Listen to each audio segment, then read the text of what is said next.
নমস্কার বন্ধুরা, কেমন আছো তোমরা সবাই? আশা করছি সবাই খুব ভালো আছো, আর আমিও খুব ভালো আছি। দেখে নিয়েছো যে আমি এখানে ধূপ প্রদীপ জ্বালিয়ে নিয়েছি, ধান ধূপ দিয়ে নিয়েছি। দেখো, আমাদের বাড়ির 2 কার্তিককে বরণ করা হচ্ছে, কারণ আজকে আমরা কার্তিককে দিয়ে আসবো।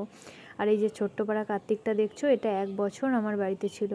আমাদের বাড়ি 4 বছর পুজো হলো, তো যতবার পুজো হতো আমি এর ঠাকুরটাকে রেখে দিতাম, কিন্তু এইবার তো আর রাখা হবে না, কারণ 4 বছর হয়ে গেছে ওর জন্য, তাই দুজনাকেই দিয়ে আসতে হলো। দেখো, আমিও বরণ করে নিচ্ছি, মামন বরণ করে নিল। এদিকে আমি ওদের একটু সন্দেশ খাইয়ে দিচ্ছি, একটু বরণ করে তার দিয়ে দিচ্ছি, জল খাইয়ে দিচ্ছি। মনটা খারাপ লাগছে, তবু মনটা খারাপ করলে হবে না, ওদের হাসি মুখে দিয়ে আসতে হবে, যাতে আবার আসে, আবার পুজো করতে পারি। আর এই যে আমার মেয়ে চলে এসেছে, দেখো ওর সাথে কি যে গল্প করছে, এই কার্তিক কী করছিস, অনেক কিছু ওর সাথে ছোট মানুষ গল্প করছে। আর এই যে এদিকে তোমাদের দাদা ভাই এসে একটু বরণ করে দিল, একটু তার দিয়ে দিল। তারপরে আমরা দিয়ে আসতে যাব আমি আর মামুন স্কুটি করে।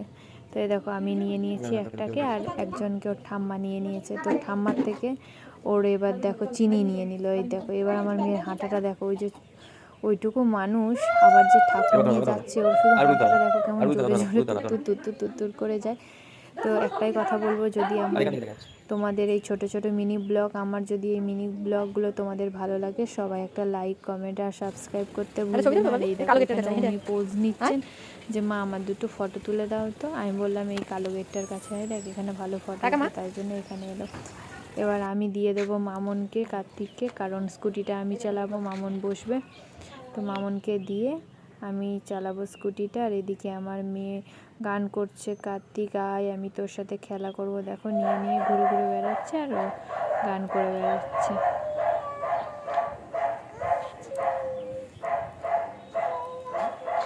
ও দেখো কই গা, তোমার মেয়ে বলছে আয় আমার কাছে, আমার সাথে খেলা করবি, একা একা কেমন গান করছি দেখো। ওগুলোকে খেয়ে শিখি ভাবি, এইখানটা দাঁড়িয়ে গানটা করো, এইখানটা।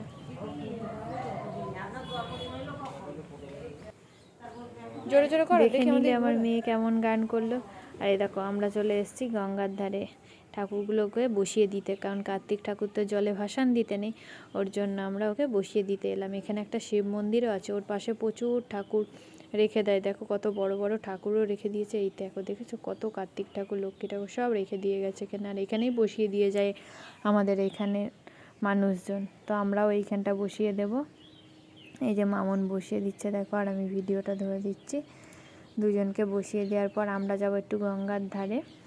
তো চলো, সেটাও তোমাদের সাথে শেয়ার করব। এই যে দেখো, মামনের বসানো হয়ে গেল দুজনকেই। তো চলো, এদের কাছ থেকে একটু ভিডিও তোমাদের দেখিয়ে দিই। আবার যদি আসি, যদি এখানেই থাকে ঠাকুর দুটো বসানো, তাহলে আবার দেখা হবে দুজনের সাথে। এই যে দেখো, দুজনকে বসিয়ে থেকে গেলাম, মনটাও খুব দুঃখ দুঃখ লাগছে, কিন্তু কিছু করার নেই, দিয়ে তো যেতেই হবে বলো। তো এই যে দেখো, আমরা গঙ্গার ধারে আসবো বলেছিলাম, গঙ্গার ধারে চলে এসেছি। আর এখানে বাঁধ কোথায় মানে ভেঙে যাচ্ছে বলে হচ্ছে মাটি না বালি কী সব দিচ্ছে আর কি, ওই যে বস্তা বস্তা ভর্তি করে। তো আমার ভিডিওটা যদি ভালো লাগে, সবাই লাইক কমেন্ট সাবস্ক্রাইব করতে ভুলবে না। সবাই ভালো থেকো, সুস্থ থেকো, বাই।